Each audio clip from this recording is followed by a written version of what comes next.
Milestone স্কুলে সংগঠিত যে দুর্ঘটনা এবং এই দুর্ঘটনায় যাদের জীবন চলে গেছে কোমলমতি সেই সন্তানেরা, আপনার শিরোনামটা সার্থক, জাতির কাঁধে সন্তানের লাশ। মূলত একটা এলাকা বা একটা স্কুলের সন্তান মারা যায় নাই, জাতির সন্তানরাই মারা গিয়েছে। এবং এত বড় দুর্ঘটনা কোমলমতি ছাত্রছাত্রীদের উপর হয়েছে কিনা বাংলাদেশে আমার জানা নাই। তাই জন্য গোটা জাতি শোকাহত। আমি গভীরভাবে শোক জ্ঞাপন করছি এবং তাদের আত্মার মাগফিরাত কামনা করছি। এবং বিশেষ করে আমি মনে করি যাদের উপরে বিমানটা আশ্রে পড়েছে তারা অধিকাংশই কোমলমতি এবং তারা আন্ডার এজ এবং তারা শহীদ হয়েছেন এবং আল্লাহ তাআলা জান্নাতেই তাদেরকে স্থান দেবেন, এটা আমি দৃঢ়ভাবে বিশ্বাস করি। আসলে শোক সহ্য করার মতন কোনো পিতামাতার দ্বারা এটা সম্ভব না। আপনি দেখেছেন জানাজা পূর্ব সমাবেশে একজন পিতা বক্তব্য দিতে পারেন নাই, তার বন্ধু বক্তব্যটা দিয়েছেন। তার মানে কি, কোনো মা এটা সহ্য করতে পারছেন না, কোনো পিতাও সহ্য করতে পারছেন না। আমি গতকালকে নীরবে আমি বার্ন ইনস্টিটিউটের সামনে গিয়েছিলাম, ঘুরতেছিলাম রাস্তায় রাস্তায়। হৃদয় বিদারক, এটা ভাষায় প্রকাশ করা যায় না। তবে সেখানে যে আমার একটা আশার আলো এসেছে সেটা হচ্ছে যে যত জটিল পরিস্থিতি হোক না কেন, বাংলাদেশের সাধারণ মানুষ এদেশের প্রতি যে দেশপ্রেম আছে, ভালোবাসা আছে, এদেশ কখনো পথ হারাবে না। এদেশ যে কোনো সংকট কাটাতে সক্ষম হবে। রক্ত দেওয়ার জন্য মানুষের যেরকম লাইন দেখেছি, সহযোগিতার জন্য লাইন দেখেছি, মানুষের সর্বস্ব দিয়ে এগিয়ে আসার আমরা লাইন দেখেছি।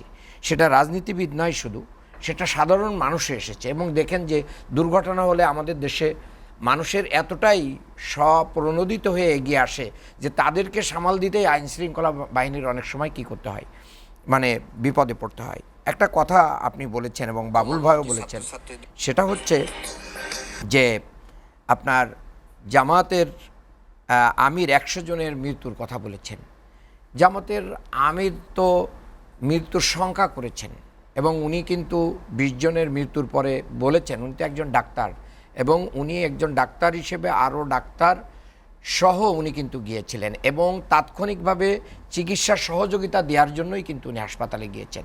এই জায়গা থেকে উনি বলেছেন 70% থেকে শুরু করে ততোধিক যাদের বার্ন হয়েছে তাদের ফিরে আসার সম্ভাবনা কম। এই জায়গার থেকে উনি বলেছেন যে এই সংখ্যা কিন্তু বাড়তে পারে, এই আশঙ্কার কথা উনি বলেছেন। জাতি তো এটা প্রস্তুত থাকতে হবে, কারণ এটা তো উনি অমূলক বলেন নাই, চিকিৎসা বিজ্ঞান যা বলে উনি সেটাই বলেছেন।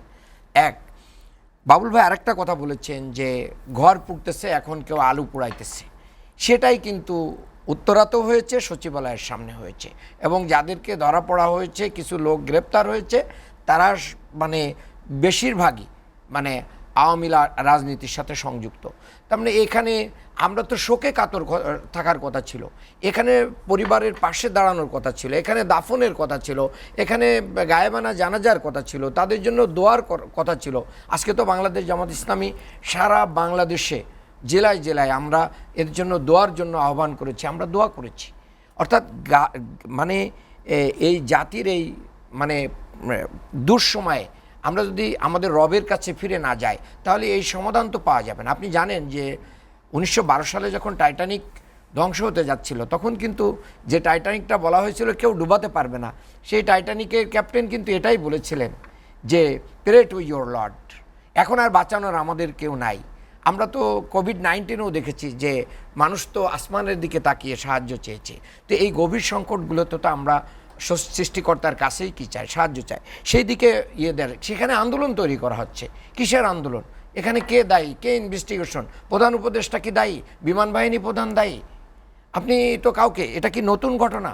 এটা কি একটা পুরাতন বিমান? কেন দুই উপদেষ্টাকে অবরুদ্ধ করলেন? হ্যাঁ, কেন? এটা তো পরিকল্পিতভাবেই যারা আওয়ামী ফ্যাসিস্ট তারা একটা ব্যানারকে সামনে রেখে দেশে অস্থিতিশীল পরিবেশ তৈরি করতে চাচ্ছে এবং এই ইন্টারিম গভর্নমেন্ট সহ যে আওয়ামী লীগ সরকার যে সফল ছিল এবং আওয়ামী লীগ চলে যাওয়ার পরে এদেশ যে আর ভালোভাবে চলছে না সেই জিনিসটা প্রমাণ করার চেষ্টা করতেছে। এবং ফ্যাসিস্ট বলা চলে না সবাইকে কি আমরা হাজার এটা বলতে আপনি পারি? আপনি দেখেন যে আসলে নেতৃত্ব দেয় কিছু ফ্যাসিস্টরা, আর মানুষ আবেগতাড়িত হয়ে, হুজুগে বাঙালি একটা কথা আছে যে আবেগ আপ্লুত হয়ে অনেকে চলে যায়। অর্থাৎ আপনি সঠিক সময় লোহা গরম হয়েছে, এখন আপনি বাড়িটা মেরে দিলেন, তাহলে আপনি সঠিক কাজটাই করলেন। এখানে যখন আমাদের বিপদ, এই বিপদের সময় তো আপনার পাশে দাঁড়ানোর কথা ছিল, কিন্তু আপনি পাশে না দাঁড়িয়ে আপনি কি করলেন, আন্দোলনে চলে আসলেন। কিসের আন্দোলন? অবশ্যই আমি শিক্ষা উপদেষ্টা যিনি এবং শিক্ষা সচিব সহ যারা এই ছাত্রছাত্রীদের পরীক্ষা পিছানোর জন্য গাফলতি করেছেন, আমি এর তীব্র নিন্দা এবং প্রতিবাদ করি। আমাদের দায়িত্বশীলরাও ফেসবুকে স্ট্যাটাস দিয়ে গতকালকেই বলেছেন শিক্ষা উপদেষ্টা কী করছেন। ওনার তো গতকালই ওখানে চলে যাওয়ার কথা ছিল, উনি কেন আজকে যাবেন? ওনার তো ওখানে অবস্থান করাই উচিত ছিল। এই উদ্ধার কাজে অংশগ্রহণ করা মানে তার সামনে থেকে এখানে নেতৃত্ব দেওয়ার কথা ছিল। আমরা তো সেটাই আশা করি। জাতির হাসপাতালে কি স্বাস্থ্য উপদেষ্টাকে দেখেছেন? তাকেও তো দেখা যাচ্ছে। না না আছে আছে আমি আমি আমি দেখলাম একজন উপদেষ্টাকে, আমি যখন বান ইউনিটে তখন একজন উপদেষ্টা সহ অনেকেই সেখানে গিয়েছিলেন, আমি বিশেষ আমি সহকারী নিজেই গিয়েছিলেন। নিজেই নিজেই সেখানে দেখেছি। আমি একটা কথা এখানে বলতে চাই, এবারই কি প্রথম এরকম বিমান অ্যাক্সিডেন্ট হয়েছে? যুদ্ধ বিমান, প্রশিক্ষণ বিমান কিন্তু এর আগেও হয়েছে। অনেকবার 2008 সালে হয়েছে, 2015-তে হয়েছে, 2018-তে হয়েছে, কিন্তু সেখানে পাইলট মারা গেছে, অল্প ক্ষয়ক্ষতি হয়েছে। কিন্তু এটা হয়েছে একবারেই জনবহুল একটা এরিয়া, এবং আইএসপিআর বলতেছে যে পাইলট কিন্তু ইচ্ছা করলে অনেক আগেই বাঁচার জন্য তাকে বলে দেওয়া হয়েছিল যে তুমি কি করো, তুমি তোমার জীবন রক্ষা করো, কিন্তু সেটা না করে সে জনবহুল এরিয়া বাদ দিয়ে যেন ফাঁকা জায়গায় বিমানটা পড়ে সেই ব্যাপারে কিন্তু কি করতেছিল, চেষ্টা করতেছিল, যার কারণে তার জীবনটাও কিন্তু চলে গিয়েছে। তার মানে এটাকে একটা অ্যাক্সিডেন্ট হিসেবেই দেখা উচিত। তবে এই অ্যাক্সিডেন্টের পিছনে কোনো কারণ আছে কিনা, এর জন্য আমাদের ইনভেস্টিগেশন করা উচিত। সরকার তদন্ত কমিটি করেছে, এই তদন্ত কমিটির মাধ্যম দিয়ে সেটার রূপ বের হয়ে আসবে যে আসলে কী হয়েছে। এটা তো চীনের তৈরি একটা আধুনিক বিমান, কিন্তু এই বিমান রক্ষণাবেক্ষণে কোনো গাফলতি আছে কিনা, কোনো ত্রুটি আছে কিনা, কিংবা অন্য দেশের বা অন্য পক্ষের কোনো এখানে হাত আছে কিনা, সেগুলো তো তদন্তে বের হয়ে আসবে। তার আসার আগে আমাদের তো এখানে শোক পালন করা উচিত ছিল। শোক না পালন করে আমরা কি করতেছি, আন্দোলন করতেছি, ভাঙচুর করতেছি, সচিবালয়ের মতো স্পর্শকাতর জায়গায় ভেঙে চুরে আমরা বের করে দিচ্ছি। এর ভিতর দিয়ে আবার আমরা বলছি যে যদি দ্রুত নির্বাচন না হয় তাহলে এরকম ঘটনা ঘটতেই থাকবে, তাহলে কি দৈনিক অ্যাক্সিডেন্ট হবে?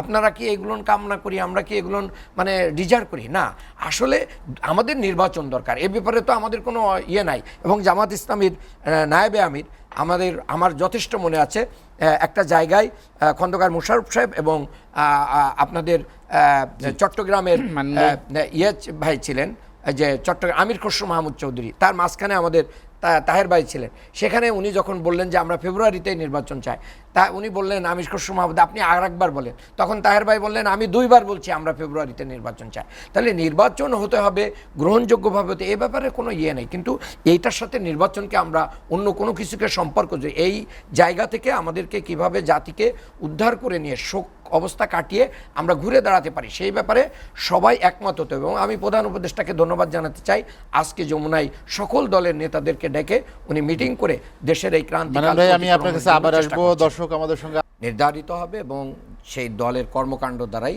নির্ধারিত হবে। আমি বলতে চাই এই সরকার কেন হিমশিম খাচ্ছে, কেন পারছে না, তার মূল কারণ হচ্ছে যে এই সরকার যারা চালাচ্ছে, আমরা রাজনৈতিক দলগুলোই তো তাদের নাম প্রস্তাব করেছিলাম, বিভিন্নভাবে পরামর্শ দিয়ে দিলাম এই লোকগুলো, কিন্তু তাদের নাম প্রস্তাব করে দেওয়ার পর তাদের কাছ থেকে আমরা মইটা সরাই নিচ্ছি। তো যার কারণে তাদের মানে শিকড় বা পিছনে মাটি নাই, যার কারণে তারা পারছেন না। আরেকটা জিনিস হচ্ছে আমার ব্যক্তিগত ফিলিংস, এখানে যারা এই সরকার চালাচ্ছেন তারা সবাই বুদ্ধিজীবী এবং এনজিও লেভেলের লোক। তো বুদ্ধিজীবী দিয়ে কিন্তু বাংলাদেশের পলিটিক্স বেশিক্ষণ চালানো যায় না, এটা প্রমাণিত হয়ে যাচ্ছে। আপনি লেখাপড়া জানেন, একাডেমিশিয়ান, আপনি অনেক রিসার্চ করেন, এগুলো আন্তর্জাতিক জার্নালগুলোতে থাকবে, কিন্তু বাংলাদেশের মাটি এবং মানুষকে কিভাবে পরিচালনা করতে হবে এই জ্ঞান, প্র্যাকটিক্যাল জ্ঞানের অভাবের কারণেই কিন্তু এটা হচ্ছে না। হ্যাঁ, যদি হতো আমরা রাজনৈতিক দলগুলো সত্যিকারের তাদেরকে সহযোগিতা করতাম, টাইম টু টাইম তাদেরকে পরামর্শ দিতাম, তাহলে অবশ্যই তারা সফল হতো। কিন্তু আমরা সত্যিকারের সংস্কার বা সত্যিকারের মানে আমাদের মত মতো না হলে আমরা সেটাকে সহযোগিতা করছি না, এটা একটা বড় জায়গা। তবে আমি যেটা মনে করি যে ভারতীয় আধিপত্যবাদ এবং আওয়ামী সন্ত্রাস দুর্নীতি অন্যায়ের বিরুদ্ধে আমরা যদি সকল ফ্যাসিবাদ বিরোধী রাজনৈতিক দল ঐক্য আমরা গড়ে একদম তুলতে না পারি শেষ তাহলে মানে অবশ্যই আমরা আবার পরাজিত হয়ে মানে যাব। আমরা একটা এবং শেষ আমি করতে শেষ চাই, কথা একটি- এটাই বলতে আপনার কাছে চাই, একটু একটা জানার, যেটি ভারতীয় আধিপত্যবাদের কথা যখন বলেন, আপনার আমিরাজ রংপুরে বলেছেন যে বেশি চাপাচাপি করলে ভারতের কোনো কথাই আমরা শুনবো না। তার মানে কি ভারতের কিছু কিছু কথা কি আপনারা না শুনছেন? ভারতে যে বাংলাদেশে এই ঘটনার পরে চিকিৎসা সহযোগিতা দিতে চাচ্ছে, ভারত বাংলাদেশের এই সাথে একটা গভর্নমেন্ট G2G সম্পর্কের কথা বলছে, এগুলো নিয়েই হয়তো উনি ইঙ্গিত দিয়েছেন। বাট ভারত তো এতদিন একটা দলের সাথে কি করেছে, সম্পর্ক তৈরি করেছে, বাংলাদেশের সাথে সম্পর্ক তৈরি করে নাই। আমি খুব একটা ইম্পর্টেন্ট কথা বলতে চাই যেটা খুব গুরুত্ব বহন করে। গত পরশুদিন বিএনপির সালাউদ্দিন সাহেব উনি কিন্তু ঢাকা বিশ্ববিদ্যালয়ে একটা অনুষ্ঠানে বলেছেন যে ভেদাভেদের রাজনীতি, যেটা দোষারোপের রাজনীতি, যেটা আওয়ামী লীগ করে দেশের মানুষকে দ্বিধাবিভক্ত করেছিল, রাজাকার স্লোগান দিয়ে মানুষকে কি করেছে, দ্বিধাবিভক্ত করেছে, ৭১ নিয়ে টানাটানি করেছে, ও ইসলাম নিয়ে টানাটানি করেছে, জঙ্গি নিয়ে টানাটানি, আমরা এই ভেদাভেদের রাজনীতি করতে চাই না। এই জায়গাগুলোকে আমরা যদি রিপেয়ার করে আগামী দিনগুলোতে দোষ ত্রুটি সবারই আছে, সেগুলোকে আমরা গঠনমূলক সমালোচনার মাধ্যম দিয়ে একটা ঐক্যবদ্ধ বাংলাদেশকে যদি দাঁড় করায় রাখতে পারি, তাহলে ভারতীয় আধিপত্যবাদও মোকাবেলা হবে, আওয়ামী সন্ত্রাস মোকাবেলা হবে, এবং এই দেশে যারা আওয়ামী এজেন্ট এবং যারা এখনো মাথা তুলে দাঁড়ানোর চেষ্টা করতেছে তাদের অবশ্যই কবর রচনা হবে। আমরা সেটাই ডক্টর আব্দুল মান্নান